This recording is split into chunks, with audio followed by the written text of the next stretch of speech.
Pregnancy டைம்ல vomiting வரும்போது medicines எடுத்துக்கிறது சேஃபா?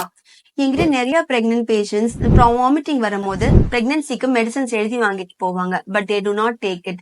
ஏன்னா அவங்க வீட்ல பெரியவங்க இது சேஃப் இல்லைன்னு சொல்றதுனால. First of all, vomiting in pregnancy எல்லாருக்கும் வரப்போறது கிடையாது. அதாவது 100ல ஒரு 80% பெண்களுக்கு ஹைப்பர் எமிசிஸ் சொல்லக்கூடிய வாமிட்டிங் சென்சேஷன் வரும். அதுல ஒரு 60% பேருக்கு தான் வாமிட்டிங் வரும். அண்ட் அதுலயுமே ஒரு 20% பேருக்கு தான் சிவியர் வாமிட்டிங் வரப்போகுது. இந்த நாசியாவோ வாமிட்டிங் சென்சேஷன் ஆர் லைட் வாமிட்டிங்கை நம்மள ஈஸியா சமாளிச்சுக்கலாம். லைக் ஜிஞ்சர், லெமன், நமக்கு கிராக்கர்ஸ் அண்ட் கொஞ்சம் ஸ்பைசி இல்லாத ஃபுட் சாப்பிட்டு கொஞ்சம் வாக் அரவுண்ட் பண்ணிட்டு இருந்தீங்கனாலே சரியாயிடும். பட் சிவியர் வாமிட்டிங் வரும்போது இதனால நிறைய ப்ராப்ளம்ஸ் வரலாம். லைக் டீஹைட்ரேஷன் அண்ட் குழந்தைக்கும் இது நல்லது கிடையாது. அந்த மாதிரி சமயத்துல டாக்ஸிலமைன் அப்படின்ற டேப்லெட் இருக்கு. இது ரொம்ப சேஃப் அண்ட் பிரெக்னன்சி. இது கட்டாயமா எடுத்துக்கலாம். இது ஏன் இன்சிஸ்ட் பண்றேன்னா, உங்களுக்கு சிவியர் வாமிட்டிங் காஸ் பண்றதுனால வரக்கூடிய பாதிப்புகளை விட இந்த மெடிசனுடைய பாதிப்புகள் கம்மி.